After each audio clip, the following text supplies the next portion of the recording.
Quran says in Surah Hujurat, chapter number 14 and verse number 6, that whenever you get information, you check it up before you pass it on to the third person.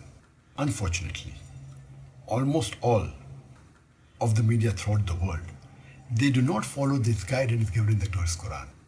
And this is exactly what happened just recently when an article came in most of the Indian newspapers, headlines, as well as the news channels, that I was responsible for inspiring one of the terrorists of the attack in Dhaka in Bangladesh. I inspired him to do this act of killing innocent human beings. I did a little research and tried to find out what was the story behind this.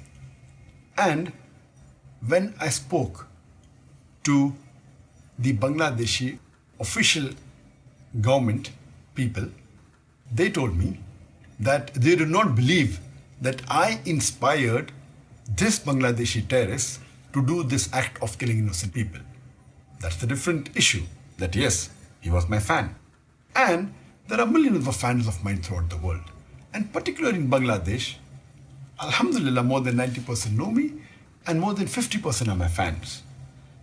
So he may have been my fan, but to say that I inspired him to kill innocent human beings is devilish.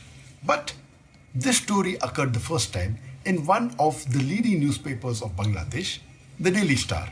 And what they did to sensationalize it, when they knew he was my fan, they went on to say that Dr. Zakir Naik, an Islamic preacher, he inspired the terrorist to do this act of killing innocent people, which is devilish, and this was picked up by the Indian media without verifying it. I challenge any of the media, whether it be the newspaper or from the channels, to show me any official source from the Bangladeshi government which says that they believe that this act was inspired by Dr. Zakir Naik of killing innocent human beings. This paper went to the extent of saying that I am banned in many countries, including Malaysia. The only country that I am aware of where I was banned once from entering was UK. I don't have any proof that any country has banned me officially. And Malaysia banning me, it is illogical because this paper doesn't know, neither does the Indian press knows. If they had done little research, they would have realized that less than 3 years back, in 2013, I got the Toko Mal Hijri Award, which is the highest award of Malaysia, which is given every year to a Malaysian and once in a blue moon to a foreigner. Alhamdulillah, by the grace of Allah subhanahu wa ta'ala, in the last 25 years, I was the 4th foreigner who got this award. And this award was given to me by the King of Malaysia and the Prime Minister of Malaysia.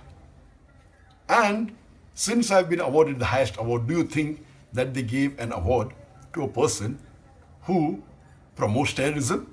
Do you think the Malaysian intelligence is so stupid? And this paper said it, and the Indian news media picked it up without verifying it. And just for the information, I was there in Malaysia just hardly less than 3 months back. In April, I had an official lecture tour to Malaysia. I was called by the Chief Minister of Terengganu and I gave a lecture. Yes, there were some Hindu organization by the name of Hindraf who objected and said that I should not be allowed to give speeches, I should be banned, and there was a strong reaction from the Muslim community. All the Muslims of Malaysia gathered together and they disagreed with it. So much so that in a span of 4 days, I met 14 ministers from this country, Malaysia. I met the Prime Minister, I met the Deputy Prime Minister, Home Minister, Religious Minister, Sports Minister, Education Minister, Telecommunication Minister, on and on. In 4 days. Never in my life have I met more than 15 ministers in a span of 4 days. Alhamdulillah, my fan following in Malaysia is also very high. Just because one Hindu organization does not want me to come to Malaysia, that does not mean that the Malaysian government banned me. So this newspaper in Bangladesh, the Daily Star, says something which is unauthentic. From where did they get this? I don't know. Maybe from some website of some fanatic organization, and they give it in the newspaper, and the Indian media picks it up, and most of the news channels, many of the newspapers give as headlines that Dr. Zakir Naik is banned in many countries, including Malaysia, which is absolutely wrong.